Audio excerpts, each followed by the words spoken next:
Brought to you by Agilus Diagnostics. Health test की बात आती है तो मैं भरोसा करता हूँ India largest diagnostics company Agilus diagnostics. खुद को टेस्ट करते रहो भाई। मन सही करो ना बेरो। मैं किसी पार्टी का आदमी नहीं, मैं सिर्फ इंद्रजीत का आदमी हूँ। बालका का पैसा लग गया ना, भर्ती आया धड़ाधड़ खूब आया भर्ती। और कांग्रेस राज मारे बालक भर्ती के देखने में ना दिया तो भर्ती ने। बीजेपी सरकार ने हरियाणा में रोजगार योग्यता के माध्यम से दिया है, ना कि पर्ची खर्ची के माध्यम से। पहले जो रोजगार होते थे, अगर आप हुड्डा साहब को जानते हो, बैग भर के लेके जाओ, 4 आदमी की गाड़ी करके लेके जाओ। हुड्डा साहब अगर जानते हैं, उनके जाके पैर पकड़ो। आपको अगर डीसी रेट की भी जॉब चाहिए तो वहां से मिलती थी। हम अटेली विधानसभा में हैं और भाजपा का एक कार्यक्रम इस गांव में हुआ है। कुछ ग्रामीण हमारे साथ हैं, इनसे जानेंगे कि गांव में किस तरह का माहौल है, कौन कितनी प्रतिशत वोट लेके जा रहा है और अटेली विधानसभा से कौन जीत दर्ज करा सकता है। बाबा, क्या नाम है आपका? हमारा नाम है भाई। अच्छा, क्या लग रहा है कि आपकी बार आपके गांव से कौन जीतेगा? हमारा आरती राव। अच्छा, क्या है भाजपा के पीछे, क्या लॉजिक है कि क्यों जीत रही है? बस जीत नू रही है, बढ़िया काम करवाए से। बालका का पैसा लग गया ना, भर्ती आया धड़ाधड़ खूब आया भर्ती। और कांग्रेस राज मारे बालक भर्ती के देखने में ना दिया तो भर्ती ने वापिस आपने के जाए कि गोज भर देता, पैसा देता हूँ, नौकरी दिया करता। हर कोई बालक लाग ना थे, नौकरी लाग रहा, बढ़िया सड़क हो रही सी, लोगों का काम निकल रहा सी, सब चीज बढ़िया हो रही है। भाई, आपका क्या नाम? भाई, मेरा नाम है जीतू। अच्छा, क्या लगता है कि इस बार अटेली विधानसभा से कौन जीतेगा? अटेली विधानसभा से बहना तेरा भारी मतों से विजय हो रही है और दूसरी तरफ बात ये दक्षिण हरियाणा से बीजेपी से बहुत भारी मतों से विजय हो रही है।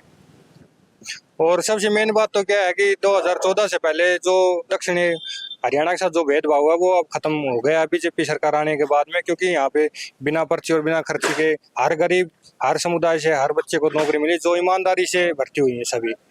पहले टाइम में क्या था कि हमारे यहाँ से कोई डीसी रेट पे कोई भी बंदा काम करता था, बस ड्राइवर हो, कंडक्टर हो, ट्यूबवेल ऑपरेटर हो, वो सभी रोहतक से आते थे। कहाँ का है रोहतक का, एक गाँव सब वही एरिया का होता था। भाई साहब, क्या लगता है कि आप तो बीजेपी का पटका पहने बैठे हैं, किस वजह से आप बीजेपी के साथ हैं?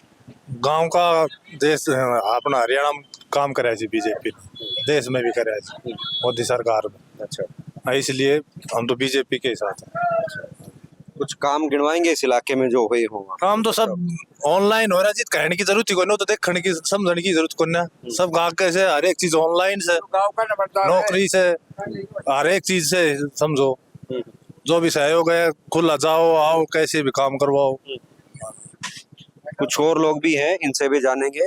बाबा, आप खेती बाड़ी करते हो? हाँ कौन सी सरकार ने किसान के लिए सही काम किया? जी, बीजेपी है जी, बीजेपी क्या क्या क्या आपको लगा कि बीजेपी ने ये काम सही किया है किसानों के लिए? खाद भी दियो, बीज भी दियो, सही टाइम पे काम किया। बस हाँ। किसान वर्ग की भी बात करते हैं तो क्या लगता है कि किसान जो है किस तरह से, कौन सी सरकार में खुशहाल हुआ है? खुशहाल बीजेपी सरकार में हुआ। 6,000 रुपये साल के मिल जाते हैं, बीज के, खाद बीज के, और MSP पे खरीदारी हो रही है फसलों की, और किसान वर्ग बिल्कुल खुश है बीजेपी सरकार से। और ये चुनाव है ना, राष्ट्र प्रेम का और राष्ट्र विरोधियों के बीच का मुकाबला है। बीजेपी राष्ट्रवाद के लिए ठीक है। किसान फिर आंदोलन क्यों करते हैं यदि किसानों के हित के लिए काम करती है तो? वो किसान नहीं, वो सब वो है नहीं किसान, वो भाड़े टट्टू है। वो जो किसी पार्टी को विशेष करके ना वो कुछ करवाते हैं, वो किसान नहीं है। वो किसान तो खेत में काम करता है, वो किसान है। वहाँ बैठे वो किसान थोड़ी है। आपको लगता है कि भाई साहब की सरकार ने इस इलाके में कुछ विकास करवाया है, और किन मुद्दों के ऊपर इस बार चुनाव होना चाहिए था और क्या इस इलाके में होना चाहिए? इस सरकार ने दक्षिण हरियाणा के लिए काफ़ी काम किया है। सबसे पहली बात करते हैं कनेक्टिविटी, चाहे वो इंटरनेट कनेक्टिविटी हो, वाईफाई कनेक्टिविटी हो या सड़क कनेक्टिविटी हो। 152D से आप अब 4 घंटे में चंडीगढ़ पहुंच सकते हैं, 4 घंटे में आप जयपुर पहुंच सकते हैं। पहले दक्षिण हरियाणा में ऐसी देखने लायक कोई सड़क नहीं थी। दूसरा मामला है एजुकेशन का। एजुकेशन के लिए आपकी रेवाड़ी में यूनिवर्सिटी इस्टेब्लिश हुई है, उसका इंफ्रास्ट्रक्चर आपका डेवलप हुआ है। उनानी कॉलेज लड़कियों के लिए अलग से बना है, जो एरिया में काफ़ी अच्छी रैंक उसकी, जो नेक वगैरह जो रैंकिंग करवाते हैं, काफ़ी अच्छी उनानी कॉलेज की रैंकिंग है। लड़कियों का कॉलेज है और लड़कियों के लिए काफ़ी सेफ कॉलेज है। और मैं एक नेट PhD स्कॉलर हूं, और मैं रोजगार के विषय पे बात करना चाहूँ तो बीजेपी सरकार ने हरियाणा में रोजगार योग्यता के माध्यम से दिया है, ना कि पर्ची खर्ची के माध्यम से। पहले जो रोजगार होते थे, अगर आप हुड्डा साहब को जानते हो, बैग भर के लेके जाओ, 4 आदमी की गाड़ी करके लेके जाओ, हुड्डा साहब अगर जानते हैं उनके जाके पैर पकड़ो। आपको अगर डिस्सी रेट की भी जॉब चाहिए तो वहाँ से मिलती थी।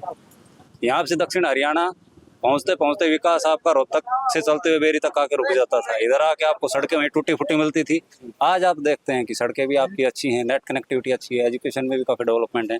दक्षिण हरियाणा के जितने भी सरकार ने पिछले जॉब दिए हैं, सबसे ज़्यादा बच्चे अगर मेरिट में आए हैं तो रेवाड़ी में अंदर करते हैं। तो रोजगार के नाम पे, विकास के नाम पे मैं भारतीय जनता पार्टी और आरती सिंह राव और एक राजा राव इंद्रजीत सिंह हैं, जिनकी हमेशा ईमानदार छवि रही है। और कांग्रेस अभी इलेक्शन हुआ नहीं है, उनके रंग दिखने स्टार्ट हो गए हैं। उनके एक एमएलए का बयान था कि 50 वोट दो 1 सीट लो। एक का बयान था शायद इसारिया जीन साइड से था, जो एमएलए प्रत्याशी कांग्रेस का, कि अपने घर भरेंगे, जो इलेक्शन में हमारी हेल्प कर रहा है उन रिश्तेदारों के भी घर भरेंगे। चौटाला साहब का बयान था, न्यूज़पेपर में भी आया है कि जी मेरे को जिता दो, तुम्हारी 7 पीढ़ियों का इंतजाम कर दूंगा। तो यही घर भरने वाली अगर सरकार आते रही तो दक्षिण हरियाणा का विकास तो हो सकता।